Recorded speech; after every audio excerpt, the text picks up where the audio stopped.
Episode 1: The British Cycling Team and the Math of Compounding. Throw your goals in the trash. Seriously, I mean it. If you want to get fit, build $1 million business, or learn a new language this year, setting a goal is actually the thing holding you back. Winners and losers have the exact same goals. The difference is never the objective. The difference is the system. Let me tell you a story about the British cycling team. It's one of the best examples of this in history.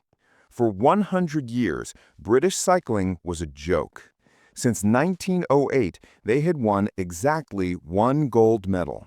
It was so bad that top European bike manufacturers actually refused to sell them equipment because they were afraid it would hurt their brand reputation if people saw the British team using their gear.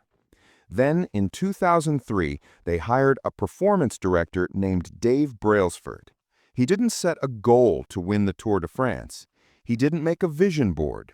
He implemented a strategy called the aggregation of marginal gains. He looked for 1% improvements in places nobody else was looking. They redesigned the bike seats to be more comfortable. They rubbed alcohol on the tires for better grip. But then they got weird. They tested different massage gels to see which one led to the fastest muscle recovery. They hired a surgeon to teach the athletes the perfect way to wash their hands to avoid catching a cold. They even painted the inside of the team truck white so they could spot tiny specks of dust that might degrade the performance of the finely tuned bikes. Hundreds of tiny 1% improvements. The result?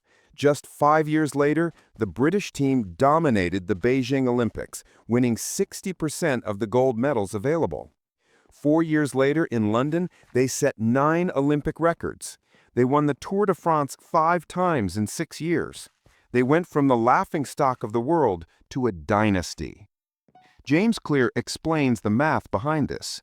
It's simple compound interest. If you get 1% better every day for a year, you don't end up a little better, you end up 37 times better. But the inverse is true. If you get 1% worse, if you make a small error, skip a workout, eat the junk food, you degrade down to nearly zero. The problem is that we expect progress to be linear.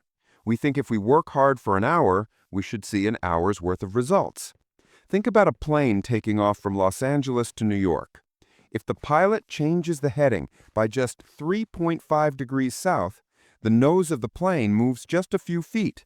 No one on the plane notices. You don't feel it. But after flying across the entire United States, you don't land in New York City. You land in Washington, D.C. Small habits are like that 3.5 degree shift. You don't see the change today. You don't see it tomorrow.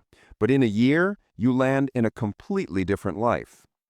This leads to what Clear calls the plateau of latent potential. Imagine a bamboo tree. For the first 5 years, you water it, you fertilize it, and you see nothing. It doesn't break the ground. But underground, it is building a massive root system. Then, in the 5th year, it shoots up 90 feet in 6 weeks. People will call you an overnight success. They didn't see the 5 years of invisible work. If you're struggling right now, you aren't failing. You are just in the root-building phase. So, if goals aren't the answer, what is? We need to change the core of who you are. That's in part 2. Hit follow. Episode 2: The 3 layers of behavior change. Identity. The reason you keep failing your diet, or quitting the gym, or going back to your ex isn't because you lack willpower. It's because you're trying to change the wrong thing. You're trying to change what you do before you change who you are. Think of behavior change like an onion with 3 layers. The outer layer is outcomes. This is what you get. Losing 10 kgs, publishing a book, winning a championship. Most people stop here. The middle layer is process. This is what you do. Your gym routine, your writing schedule. The inner core is identity. This is what you believe, your worldview, your self-image. Here is the problem. You set an outcome goal, I want to be skinny, but your identity is still, I am a person who loves sweets and hates running. You're fighting against yourself. Motivation might get you to the gym for a week, but eventually your old identity will sabotage you. You can't act inconsistently with who you believe you are for very long. Let's look at a concrete example. Imagine two people refusing a cigarette. Person A says, "No thanks, I'm trying to quit." It sounds reasonable, right? But think about the psychology. They still believe they are a smoker who is forcing themselves to be something else. It's a struggle. Person B says, "No thanks, I'm not a smoker." It's a small shift, but it changes everything. They're not resisting temptation, they're just acting like who they are. The strongest form of motivation is pride. If you take pride in your hair, you wash it and style it every day without willpower. You just do it. If you take pride in being a gym rat, you don't skip leg day. So stop saying, "I want to run a marathon." Start saying, "I am a runner." Stop saying, "I want to write a book." Start saying, "I am a writer." Writers write every day, even when they don't feel like it. Now, you might be thinking, that sounds like fake it till you make it nonsense. I can't just lie to myself. You're right. You need proof. Your habits are how you cast a vote for the person you want to be. Every time you make your bed, you cast a vote for the identity of "I am organized."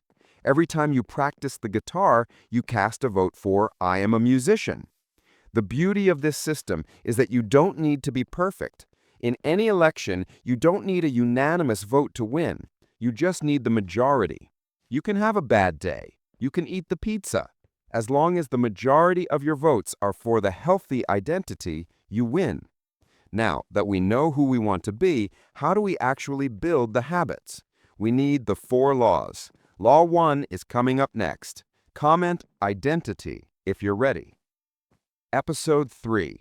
Design your world. Law 1. Make it obvious. Your environment is invisible, but it is controlling every single decision you're making. If you don't design your world will design you. And believe me, the world is designed to distract you. Let's look at the Japanese train system, one of the safest and most efficient in the world. If you watch the conductors, they do something weird. They talk to themselves and point at things. When the train approaches a signal, the operator points at it and yells, "Signal is green." When they check the speedometer, they point and yell, "Speed is 80." It's called pointing and calling. It looks silly to us, but it reduces errors by 85%. Why? Because it takes an unconscious habit and makes it obvious. It raises the awareness level from the subconscious to the conscious. In our lives, we operate on autopilot. You check Instagram without thinking, you eat the cookie without realizing you're hungry. We need to point and call our lives.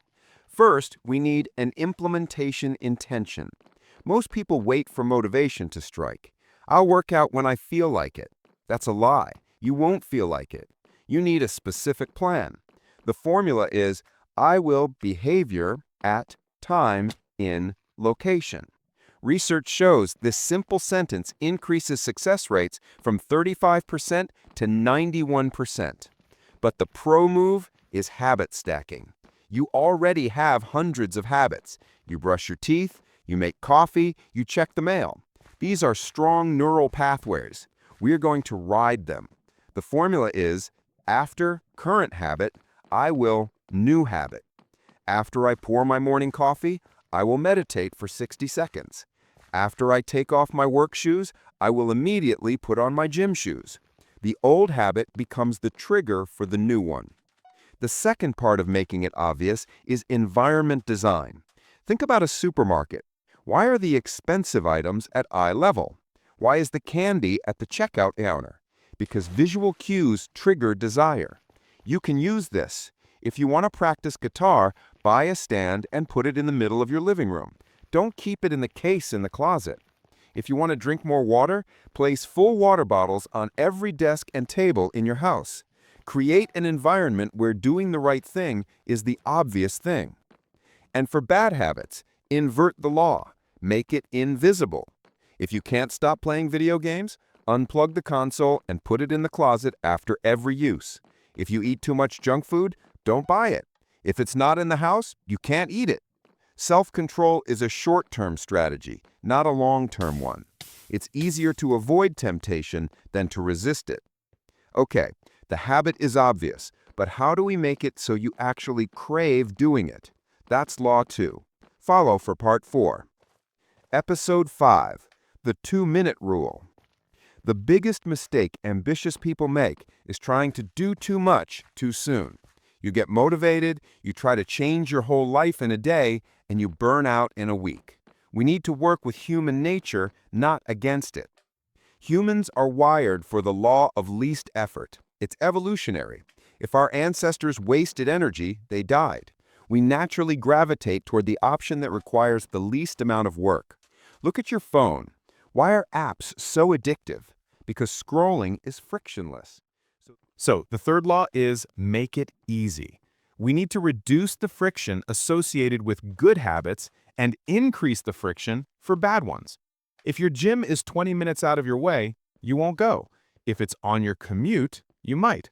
If you want to eat healthier, chop the fruits and vegetables on Sunday. If you have to wash, peel, and chop an apple when you're tired and hungry, you'll just grab the chips. Prepare your environment. Reset the room. After you finish work, clean your desk so it's ready for tomorrow. Set out your workout clothes the night before. The decisive moments. Every day is made up of a few decisive moments. These are tiny choices that determine how you spend the next chunk of time. The moment you walk in the door after work, do you change into pajamas or workout clothes? That 2-second choice dictates the next 2 hours. We want to master these entry points. The golden rule. This brings us to the most powerful tool in the book, the 2-minute rule. When you start a new habit, it should take less than 2 minutes to do. Read 30 books a year becomes read 1 page. Do 30 minutes of yoga becomes take out the yoga mat. Run 3 miles becomes tie my running shoes.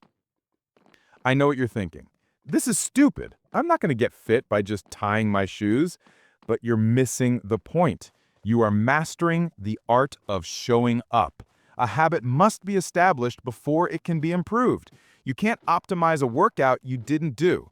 If you can't learn the basic skill of showing up, you have no hope of mastering the finer details. Make it so easy that you can't say no.